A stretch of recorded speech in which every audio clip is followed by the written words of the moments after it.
Good morning students. Solid state का ये दूसरा लेक्चर है। लास्ट लेक्चर में हमने देखा कि ओवरऑल सॉलिड कितने आपके पास क्लासिफिकेशन में है। उसके बाद हमने प्रिमिटिव यूनिट सेल का डिस्कशन किया। प्रिमिटिव यूनिट सेल डिस्कस करते हुए हमने टोटल वॉल्यूम का डिस्कशन किया, जिसको रैंक भी कहा जाता है, रिप्रेजेंट करते हैं विद ए सिंबल जेड। तो टोटल रैंक क्या होगा प्रिमिटिव का? 1v लिखते थे तो रैंक इज 1। इसका यूज़ हम अलग अलग न्यूमेरिकल्स में कर सकते हैं रैंक का, इसलिए हम यहाँ डिस्कस कर रहे थे। डेंसिटी अगर निकालते किसी भी सॉलिड सब्सटेंस का तो हम मास बाय वॉल्यूम लिखते हैं। मास क्या होगा यूनिट सेल का? तो Z into M divided by N A divided by A cube. N A से डिवाइड इसलिए किया गया क्योंकि जो मास होता है जनरली हम 1 मोल ऑफ द सब्सटेंस का लिखते हैं, जबकि यूनिट सेल में हम एक एटम या मॉलिक्यूल की बात कर रहे हैं। तो एवोगाड्रो नंबर से डिवाइड इसलिए कर रहे हैं क्योंकि हम एक एटम या मॉलिक्यूल का मास निकालना चाह रहे हैं। अगर mass A M U atomic mass unit में ही दे दिया गया तब एन ए से डिवाइड करने की ज़रूरत नहीं होगी। अदरवाइज जो मास लिखा है उसको एन ए से डिवाइड करना होगा। कई बार सवाल डेंसिटी पे पूछा आता है। Let's take an example. Polonium crystallizes in primitive unit cell where density जो दे रखा है वो x gram per centimetre cube है, वाइल मास जो होता है पोलोनियम एटम का वो MAMU। यूनिट पे ध्यान रखिएगा, ग्राम पर मोल नहीं लिखा है, ये AMU में लिखा है। Calculate radius of polonium atom. Radius निकालना है तो डेंसिटी क्या होगा? Formula Z into M by N A divided by A cube. यहाँ पे डेंसिटी x हो गया, z की वैल्यू 1, क्योंकि ये सिंपल है, सिंपल क्यूबिक सेल है या फिर प्रिमिटिव यूनिट सेल है, इसलिए 1। मास को डायरेक्ट m लिख सकता हूँ, na से डिवाइड करने की जरूरत नहीं है क्योंकि ये AMU में लिखा हुआ था। a कैलकुलेट करेंगे तो a क्या होगा? m बाई एक्स का क्यूब रूट, सेंटीमीटर में आ गया।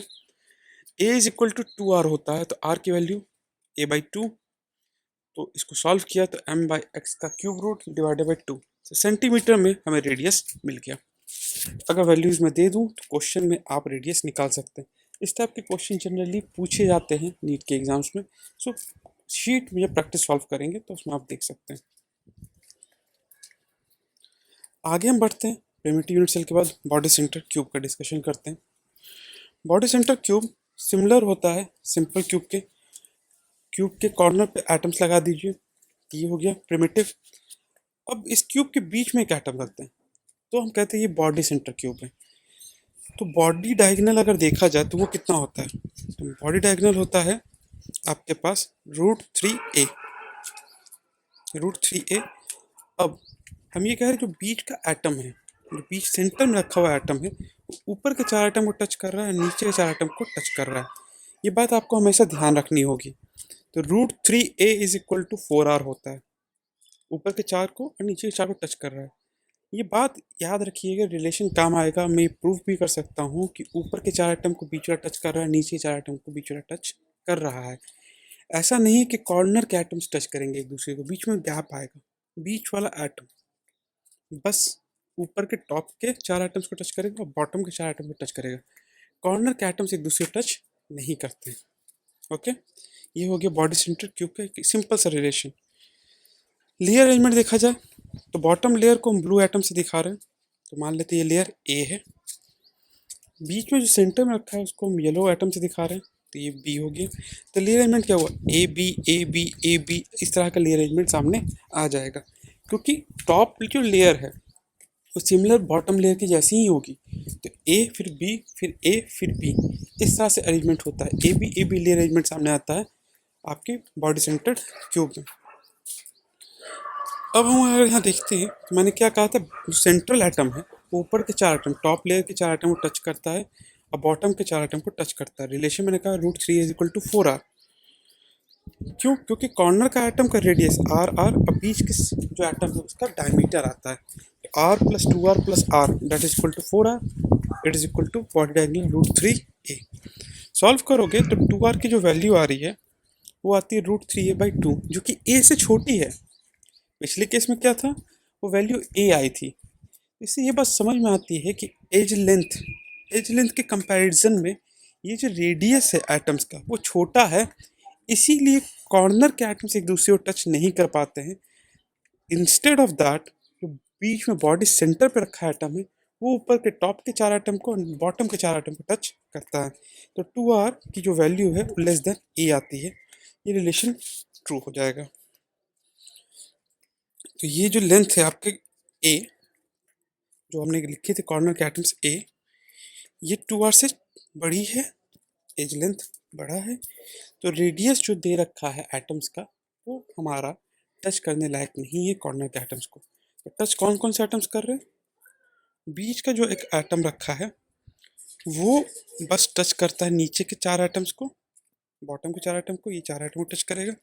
सिमिलरली ऊपर के 4 एटम्स को ये टच करता है। ये ही बॉडी सेंटर्ड क्यूब है, लाइक दिस। ये सिंपल सा रिलेशन सामने आ जाएगा। इसके बाद हमने कैलकुलेट किया पैकिंग फ्रैक्शन। पैकिंग फ्रैक्शन देखा जाए तो क्या होता है? Volume occupied by a corner sphere in the unit cell, 1/8v होता है कॉर्नर एटम का वॉल्यूम। और सेंट्रल एटम का जो यूनिट सेल है वो तो कम्प्लीटली उस क्यूब के अंदर लाई कर रहा है। कॉर्नर वाला 8 क्यूब में डिस्पर्स था, इसलिए 1/8v लिखा, जबकि सेंट्रल एटम का है कम्प्लीटली अंदर है, तो 1v। तो टोटल वॉल्यूम कितना हुआ? 1/8v इंटू 8, क्योंकि 8 कॉर्नर एटम से, जैसे हमने प्रिमिटिव में निकाला था, और जो बीच में एटम रखा गया उसका v, तो v plus v is equal to 2v। तो ये आ गया टोटल वॉल्यूम। टोटल वॉल्यूम हमने कैलकुलेट कर लिया, that is 2v। Packing fraction क्या होगा? 2 इंटू 4/3πr³। ऊपर जो न्यूमरेटर में लिखा है 2, वो इसलिए लिखा है क्योंकि रैंक या जो टोटल वॉल्यूम है वो 2 है, इसलिए रैंक इंटू एक स्फीयर का वॉल्यूम 4/3πr³। तो 2 into 4/3πr³ divided by a cube. अब ए की वैल्यू याद कीजिएगा, हमने क्या लिखा था? √3a is equal to 4r। तो वहाँ से हमने ए की वैल्यू निकाली, तो 4r डिवाइडेड बाई √3 का क्यूब। ओवरऑल ये कैलकुलेशन को अगर आप सॉल्व करेंगे तो ये एक वैल्यू आएगी that is equal to 0.68। Mind it, ये वैल्यू याद रखनी होगी, एग्जाम में पूछे जाते हैं, मैंने पहले ही बताया था, इसलिए आपको ये बात वैल्यू याद रखनी होगी। 0.68 का मतलब क्या हुआ? 68% इसमें क्या है? एटम्स। अब बाकी जो स्पेस बचा 32% वो खाली है, वॉइड है। 68% एटम्स है और 32% वॉइड है। ये हो गया आपका बीसीसी का packing fraction. Coordination number calculate करने की कोशिश करते हैं, ये बात तो अभी तक आपको समझ में आ ही गई होगी। क्यूब, कॉर्नर पे एटम्स 8, बीच में एक एटम। तो हम सिंपल सा बीच का एक एटम देख लेते हैं। बीच का एटम ऊपर के 4 एटम को टच कर रहा है और नीचे के 4 एटम को टच कर रहा है, तो इसका मतलब कोऑर्डिनेशन नंबर कितना हुआ? 8। अब माइंड में एक सवाल आता है कि सर आपने तो बीच वाले एटम को लेके कोऑर्डिनेशन नंबर बता दिया कि 8 आएगा, दैट्स ट्रू, बट कॉर्नर का एटम कैसे हम प्रूफ करेंगे कि वो 8 एटम्स को टच कर रहा होगा? अच्छा सवाल बनता है, लेकिन एक बात ध्यान रखिएगा। अभी मैं बस इतना एक्सप्लेन आपको कर देता हूँ कि कॉर्नर का जो एटम है किसी दूसरे क्यूब का, वो बॉडी सेंटर एटम होगा, क्योंकि सॉलिड का मतलब ये नहीं होता है कि वो एक ही यूनिट सेल होता है। मैंने कहा था स्मॉलेस्ट रिपीटिंग यूनिट सेल, ये यूनिट सेल जो है रिपीट करता है, तो जो कॉर्नर एटम है किसी ना किसी और क्यूब का बॉडी सेंटर होगा, इसलिए कोऑर्डिनेशन नंबर आप डायरेक्टली 8 बोल सकते हैं। प्रूफ करने के लिए आप बीच वाले एटम से इमेजिन करें कि ऊपर के 4 एटम को टच करेगा और नीचे के 4 एटम को टच करेगा, तो टोटल कोऑर्डिनेशन नंबर कितना होगा? 8। आगे बढ़ते हैं, फेस सेंटर क्यूब को देखते हैं। फेस सेंटर क्यूब में अगर देखा जाए तो यूनिट सेल का जो शेप होता है कुछ इस तरह से डिफाइन किया जाता है। एक सिंपल क्यूब हमने ले लिया, कॉर्नर पैटर्न्स लगा दिए, हर फेस पे क्या होगा? एक एटम हमने लगा दिया। टोटल हमारे पास अगर देखा जाए 6 फेसेस हैं, सबके सेंटर पे एक एटम और लगा दिया। फेस सेंटर क्यूब हमारे पास कुछ इस तरह का बन के आता है, कॉर्नर पैटर्न्स और फेस सेंटर पे एक एटम रख दिया जाता है। तो यहाँ पे अगर देखा जाए तो फेस डायगोनल जो है, face diagonal that is √2a, it is equal to 4r। पहले क्या था? Body diagonal √3a is equal to 4r। अब क्या? Face diagonal √2a is equal to 4r। ये रिलेशन सामने आ जाता है, तो √2a is equal to 4r ये रिलेशन है। तो 2r is equal to a/√2। Again ये वैल्यू a से छोटी है, इसका मतलब अभी भी जो कॉर्नर के एटम्स हैं एक दूसरे को टच नहीं करेंगे। तो ये एक दूसरे को टच नहीं कर रहे क्योंकि रेडियस जो है वो छोटा है। रेडियस छोटा है, अगर लार्ज होता तो वो कॉर्नर के एटम को टच करता, बट रेडियस छोटा है तो टच नहीं करेंगे। तो अगेन ये a है और √2a is equal to 4r। तो 2r की वैल्यू ए से छोटी है। तो हम कह रहे हैं अब एज लेंथ ज़्यादा और लंबा है, देखिए कॉर्नर के एटम्स एक दूसरे टच नहीं करेंगे। फिर सेंटर क्यूब और बॉडी सेंटर क्यूब में ऐसे ही रिलेशन सामने आता है कि कॉर्नर एटम एक दूसरे टच नहीं करते। बॉडी सेंटर में जो बीच का बॉडी का एटम है वो आपके बाकी एटम्स को टच कर रहा होता है। फेस सेंटर में फेस का एटम बाकी एक फेस के 4 एटम्स को टच करता है। तो हम कुछ इस तरह से देखेंगे, एक एटम हमने रख दिया डाउन, कुछ इस तरह से आपके पास इमेजिन करना होगा। गौर से देखिए, जो टॉप और बॉटम हमने बनाया वो फेस है, ऊपर 4 आइटम को टच कर रहा है, नीचे वाला जो फेस सेंटर है वो 4 आइटम को टच करेगा। ये क्यूब बन गया। ऊपर और नीचे वाले आइटम्स अपने फेस के सारे आइटम्स को टच कर रहे होते हैं। टॉप लेयर देखिए और बॉटम लेयर देखिए, इनके सेंटर के जो एटम है वो अपने लेयर में जो 4 एटम है उनको टच करेंगे। बॉटम में जो 4 एटम है फिर सेंटर के एटम को टच करेंगे। पैकिंग फ्रैक्शन देखते हैं। पैकिंग फ्रैक्शन क्या होगा, वॉल्यूम ऑक्यूपाइड जो करता है कॉर्नर एटम वो कितना होगा 1/8v। ऐसे कितने एटम्स हैं 8 है, तो वॉल्यूम कितना हो जाएगा 1v।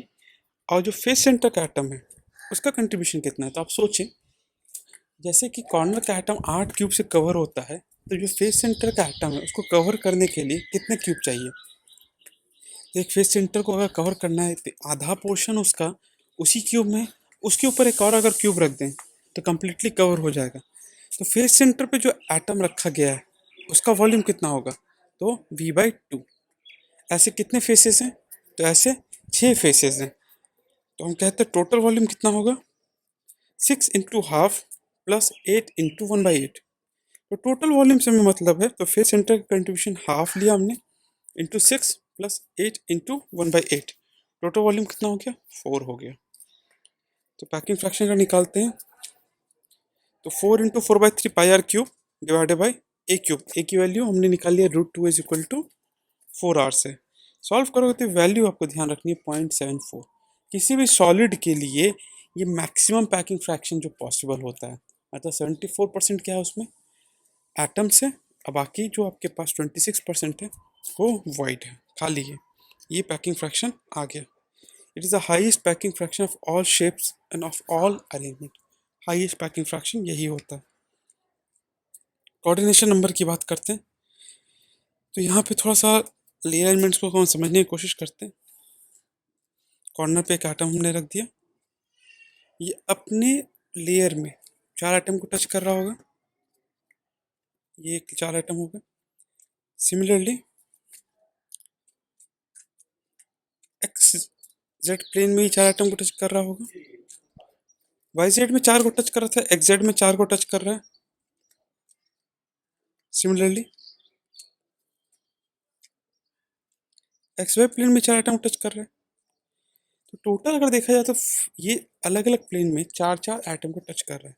टोटल कितने 4 + 4 + 4, टोटल 12 एटम्स टच करते हैं। तो कोऑर्डिनेशन नंबर FCC का जो निकालते हैं दैट इज 4 एक एक्स वाई प्लेन में, उसके बाद 4 वाई जेड प्लेन में, 4 जेड एक्स प्लेन में। ये भी समझ सकते हैं सेम प्लेन में 4, ऊपर 4 और नीचे 4। टोटल बस आपको ध्यान रखना है कोऑर्डिनेशन नंबर कितना होता है FCC का, तो ये वैल्यू होती है 12। ओके, ये बात आपको ध्यान रखनी है। अगर यहाँ पे हम निकालते हैं ये डिस्टेंस जो है फेस सेंटर का a/2 है, ये a/2 है, तो फेस सेंटर दो फेस सेंटर के बीच का जो डिस्टेंस है वो कितना होगा, तो a/√2। कई बार कैलकुलेशन में यूज़ किया जा सकता है, इसलिए आपको ये भी कैलकुलेशन आना है। ये डायरेक्टली पाइथागोरस थ्योरम से आप निकाल सकते हो। फोर्थ अरेंजमेंट की बात करते हैं, ये है एंड सेंटर्ड। एंड सेंटर्ड क्या होता है, कॉर्नर पैटर्न्स रख दिया हमने, अब बस टॉप और बॉटम मतलब दो फेसेस पे अपोजिट साइड सेंटर में एक एटम रख दिया, ये एंड सेंटर्ड है। एंड सेंटर्ड से सवाल नहीं बनता है और ओवरऑल आपके सिलेबस में ज़्यादा डिस्कशन में नहीं है। बस पता होना चाहिए कि एंड सेंटर होता क्या है, क्योंकि अरेंजमेंट पॉसिबल नहीं होता है हर आपके स्ट्रक्चर्स में जो शेप्स हमने डिस्कस की 7, इसलिए एंड सेंटर की ज़्यादा डिस्कशन नहीं है। तो ओवरऑल अगर देखा जाए तो एंड सेंटर बस समझ लीजिए कि कॉर्नर पे एटम्स ऑफ अपोजिट फेसेस के सेंटर में एटम्स रखे गए, that is and centred cube. तो ओवरऑल अगर देखा जाए तो 7 हमने डिस्कस किए थे शेप्स और 4 तरह के लैटिस। तो टोटल कितने होने चाहिए थे? 7 इंटू 4 28। लेकिन सिमेट्री के बेसिस पे से 28 में से बस 14 ही एग्जिस्ट कर सकते हैं, क्योंकि मैंने कहा था A B C alpha beta gamma पे ये डिपेंडेंसी दिखाते हैं। तो 14 ही बस पॉसिबल हैं, और ये अरेंजमेंट जो दे रखे हैं ये आपका सिमेट्री के बेसिस पे ही डिफाइन किए जाते हैं। तो 14 एग्जिस्ट करेंगे, बाकी आपके 28 में से 14 एग्जिस्ट नहीं करेंगे, ठीक है। क्योंकि ये बेसिस जो आपके पास दे रखा है सिमेट्री के बेसिस पे चेक किया जाता है, तो सारे एक्सिस ऑफ सिमेट्री चेक करने के बाद हमें पता चलता है टोटल 14 ही आपके पास यूनिट सेल्स एग्जिस्ट कर सकते हैं, ओके। सो ओवरऑल यहाँ पे हमने बात की, तो बॉडी सेंटर फेस सेंटर को आपको मल्टीपल टाइम्स देखना होगा। बस ध्यान मेन चीज़ ये रखनी है कि पैकिंग फ्रैक्शन कितना है दोनों का, और कोऑर्डिनेशन नंबर क्या है, और कौन सा आइटम कितनों को टच कर रहा है, ठीक है। उसके बेसिस पे फार्मूला बेस्ड क्वेश्चंस कई बार पूछे जाते हैं, फार्मूला का कैलकुलेशन। एक क्वेश्चन जैसे कि हम देखते हैं फार्मूला कैलकुलेशन। पहला क्वेश्चन है, in solid A atom goes to corner of a cube where B कहाँ जा रहा है, फिर centre of the solid. Formula क्या होगा? तो कॉर्नर पे जो आइटम है 8 कॉर्नर आइटम्स होते हैं, कंट्रीब्यूशन 1/8 इंटू 8, कंट्रीब्यूशन कितना हुआ 1। बी जो दे रखा है मैंने कहा था फेसेस 6 हैं, उनका कंट्रीब्यूशन हाफ, तो 6 into half value is equal to 3। A कितना हुआ 1 और बी कितना हुआ 3, तो नेट फॉर्मूला क्या है AB3। इस टाइप से क्वेश्चंस पूछे जाते हैं, आपके मेंस में पूछे जाते हैं, नीट के एग्जाम्स में पूछे जाते हैं, तो आपको प्रिपेयर्ड होना होगा इस टाइप के क्वेश्चंस के लिए। फॉर्मूला क्या हो AB3। क्वेश्चन को अगर मैं और अच्छा बनाता हूँ तो उसके लिए क्या करूँगा, सेकंड पार्ट पे आता हूँ। सेकंड पार्ट ये कह रहा है किसी सॉलिड में से किसी एक फेस के एक्सिस से एटम्स को हटा दिया, तो एक एक्सिस से अगर हटा दूँ तो मतलब 2 एटम्स हट गए, कॉर्नर एटम पे कुछ नहीं हुआ। तो ए कितना था 1/8 इंटू 8, ए अभी भी 1 है। बी कितना हुआ, तो पहले 6 एटम्स थे, बाद में कितने हो गए 4, और उनका कंट्रीब्यूशन हाफ, तो बी कितना हुआ half into 4 that is equal to 2। तो नया फॉर्मूला क्या हो गया AB2। पहले क्या था AB3, बाद में AB2। तो ये 2 क्वेश्चन बन गए यहाँ पे। इस टाइप से क्वेश्चन बनाए जाते हैं और क्वेश्चन होते हैं। फॉर्मूला बेस्ड क्वेश्चंस काफ़ी पूछे जाते हैं, हम आगे भी इसको डिस्कस करेंगे। तो आप बस BCC FCC को डिस्कस करें, एंड क्वेश्चन जो शीट मैंने आपको दी थी उसको आप सॉल्व करके भेज चुके होंगे अब तक, वो मैं चेक कर लूँगा। अगला शीट मैं आपको FCC BCC के बेसिस पे दूंगा। आप इस स्लाइड्स को दोबारा देखिएगा, कोई दिक्कत होता है उसको हम डिस्कस करने के लिए एक डाउट क्लास रख लेंगे। तो प्लीज़ इसे देखिए, और NCERT के FCC तक आपको डिस्कशन मतलब रीड करना होगा। होमवर्क के लिए मैंने एक क्वेश्चन यहाँ पे आपको दे रखा है, एक सॉलिड NaCl है, ये Cl माइनस FCC बनाता है।